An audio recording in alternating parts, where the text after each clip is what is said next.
Topic है आज का और काफ़ी ज़्यादा इम्पोर्टेंट है यूपीएससी के पॉइंट ऑफ व्यू से। और इसमें हम प्री प्लस मेंस दोनों के फैक्ट्स को डिस्कस करेंगे।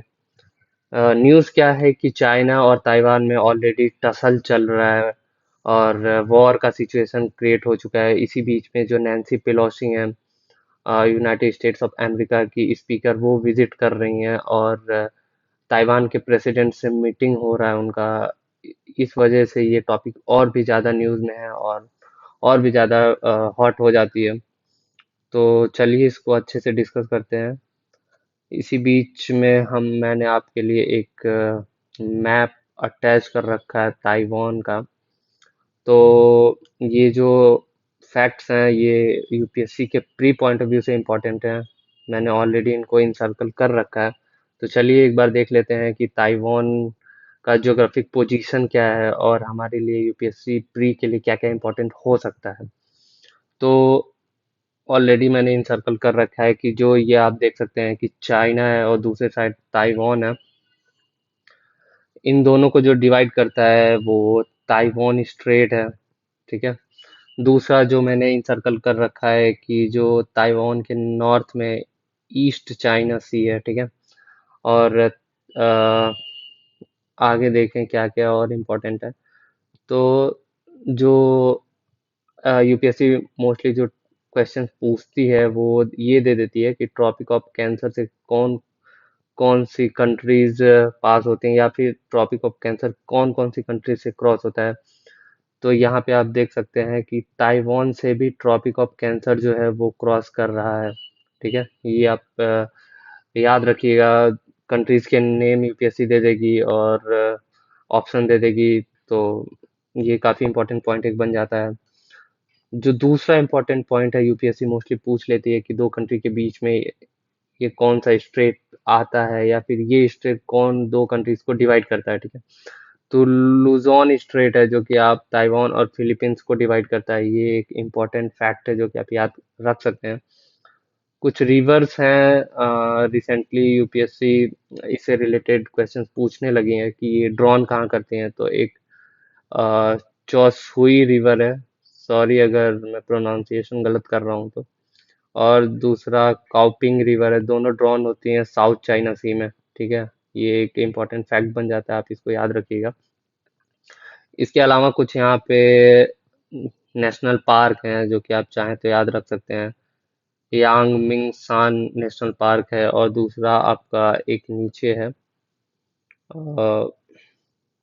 यूशान नेशनल पार्क। ठीक है।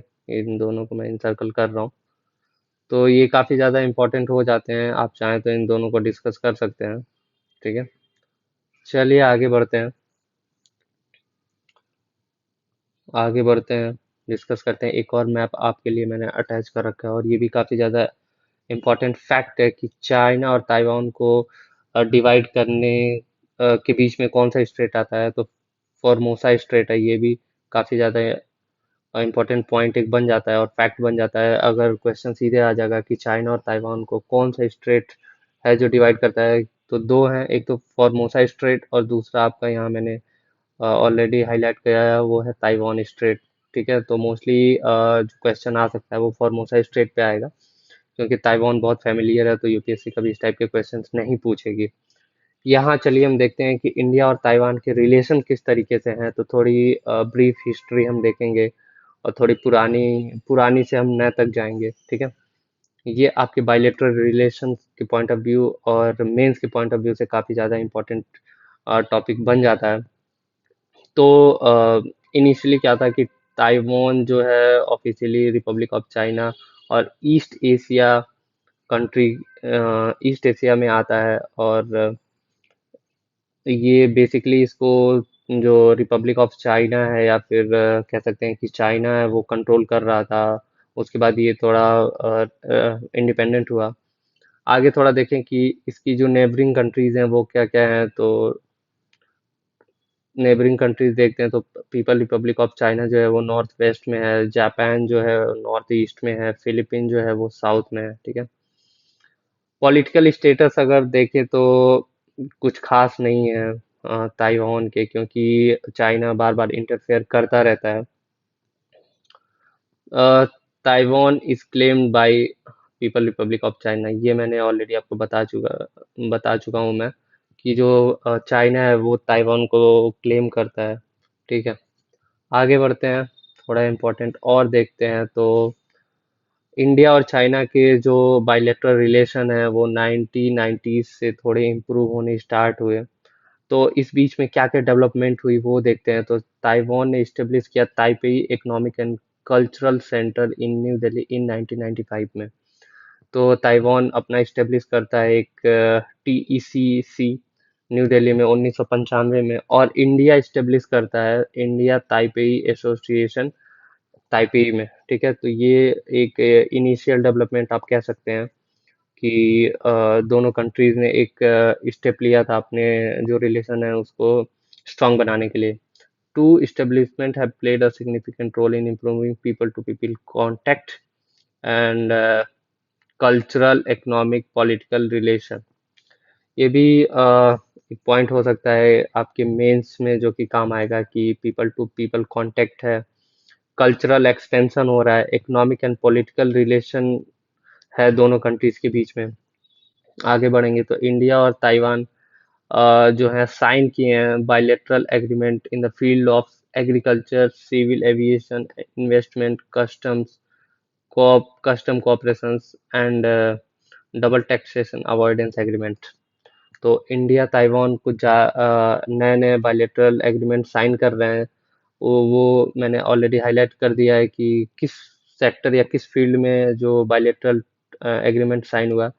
एग्रीकल्चर के फील्ड में, सिविल एविएशन में, सॉरी इन्वेस्टमेंट में, और कस्टम कोऑपरेशन में, और जो लास्ट है वो हमारा डबल टैक्सेशन अवॉइडेंस एग्रीमेंट है, जिसको DTAA भी बोलते हैं। उसके आगे अगर हम बढ़े तो इंडिया ताइवान के इकोनॉमिक टाइज कैसे हैं ये अगर देखा जाए तो 2018 में इंडिया और ताइवान ने साइन किया था bilateral investment agreement to boost economic ties between India and Taiwan. ठीक है, जो दूसरा पॉइंट है कि 80 से ज़्यादा ताइवानीज एंटिटीज या फिर कंपनीज हैं इंडिया में प्रेजेंट हैं। कुछ कंपनी के नाम अगर हम देखें तो Hon Hai precision industry, MediaTek and Sanyang corporation and Transcend etcetera. ये कुछ कंपनीज हैं जो कि इंडिया में प्रेजेंट है। ये शो करता है कि दोनों कंट्री के इकोनॉमिक टाइज भी काफ़ी अच्छे हैं।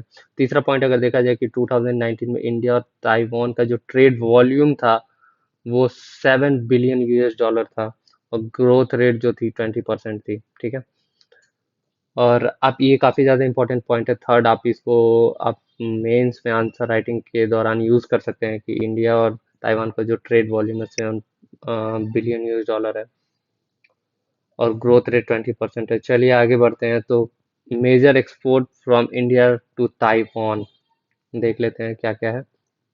कॉपर का एक्सपोर्ट होता है, aluminium, naphtha, cereals, waste oil, organic chemicals and food residue. ठीक है, आगे बढ़ते हैं, देखते हैं कि major export from Taiwan to India. ठीक है, तो इंटीग्रेटेड सर्किट जो कि आईसीए काफ़ी ज़्यादा न्यूज़ में था। इंडिया में जो आईसी या इंटीग्रेटेड सर्किट था उसका काफ़ी ज़्यादा किल्लत हो गया था, तो इसलिए ये भी न्यूज़ में था रिसेंटली। और दूसरा जो है इम्पोर्टेंट वो था machinery and other electronic products हैं जो कि इंडिया एक्सपोर्ट करता है ताइवान से। ठीक है, चलिए करंट बायलेटरल डेवलपमेंट देखते हैं, ये भी काफ़ी ज़्यादा इम्पोर्टेंट है आपके UPSC mains point of view से। तो क्या क्या करंट डेवलपमेंट हुए हैं दोनों कंट्रीज के बीच में। तो इंडिया और ताइवान ने नेगोशिएशन किया फ्री ट्रेड एग्रीमेंट पे, जो कि सेमीकंडक्टर की कंपनी इंडिया में ताइवान इस्टेब्लिश करेगा। ठीक है, तो ये काफ़ी ज़्यादा एक सिग्निफिकेंट स्टेप है दोनों कंट्रीज के द्वारा। ताइवान अपना सेमीकंडक्टर का फैक्ट्री या इंडस्ट्री इंडिया में इस्टेब्लिश करेगा, जिसकी वजह से हम जो शॉर्टेज है आईसी का है वो हम कम कर सकेंगे। ठीक है, या फिर हमारा जो डिपेंडेंसी है दूसरी कंट्रीज पे वो थोड़ा कम होगा। ठीक है, आगे बढ़ते हैं। Bilateral trade between India and Taiwan grew up from $2 billion in 2006 to $5.7 billion in 2020। ठीक है, ये भी काफी अच्छा एक पॉइंट बन जाता है यूपीएससी पॉइंट ऑफ व्यू से कि जो इंडिया और ताइवान के बीच में जो बायलेटरल ट्रेड है वो $2 बिलियन था 2006 में। ये बढ़ के हो गया 5.7 बिलियन यूएस डॉलर 2020 में। इसका जो ग्रोथ परसेंट अगर हम देखें तो 185% है, 185% है। आगे बढ़ते हैं। एफडीआई इनफ्लो जो है ताइवान से वो कितना है, तो ये है ऑलमोस्ट 10% बिटवीन 2017-18 एंड 2018-19। तो ये काफी ज्यादा इम्पोर्टेंट पॉइंट हो जाता है आपके यूपीएससी के मेंस पॉइंट ऑफ व्यू से, आप इसको नोट कर लीजिएगा ये पूरी चीजें। थोड़ी आगे बढ़ते हैं तो देखते हैं, थोड़ा मैंने आपके लिए अटैच कर रखा है डाटा।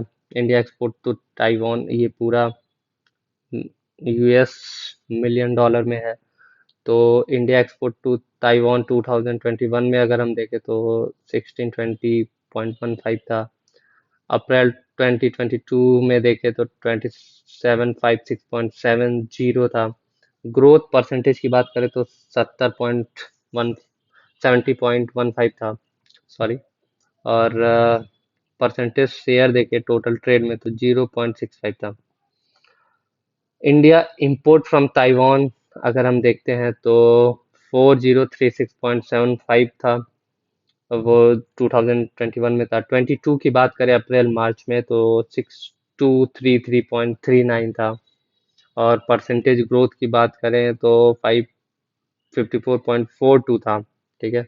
और परसेंटेज शेयर की बात करें ट्रेड में तो 1.02 है।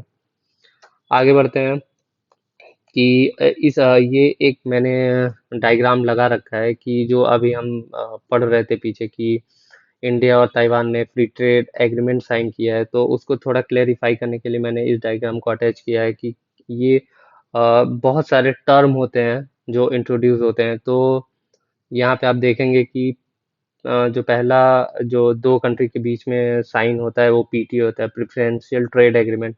उसके बाद जो एक स्टेप जब कंट्रीज ऐड होती हैं तो उसके बाद मोस्टली साइन करती हैं FTA, free trade agreement sign करती हैं। तो ये एक स्टेप बाय स्टेप एग्रीमेंट है जो कि कंट्री साइन करती हैं। तो एक बार देख लेते हैं इसको।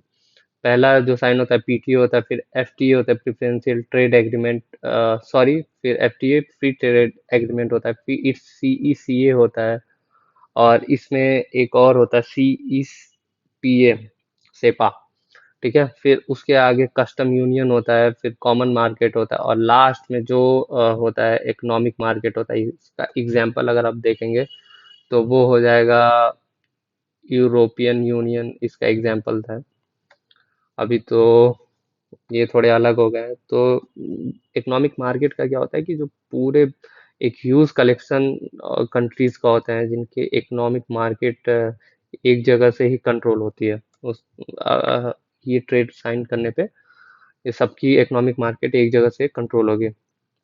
और बायलेटरल ट्रेड अगर सॉरी, जो बैरियर्स क्या क्या हैं इंडिया और ताइवान के बीच में, तो बहुत कॉमन सी बात है कि लिंग्विस्टिक और कल्चरल डिफरेंसेस हैं दोनों कंट्रीज के बीच में।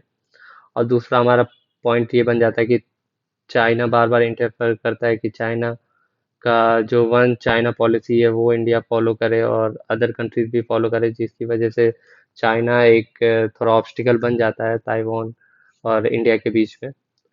तो ये था आज का हमारा पूरा डिस्कशन। और अगर आपको डिस्कशन अच्छा लगा हो तो please like and subscribe this channel for more informative videos. Thank you.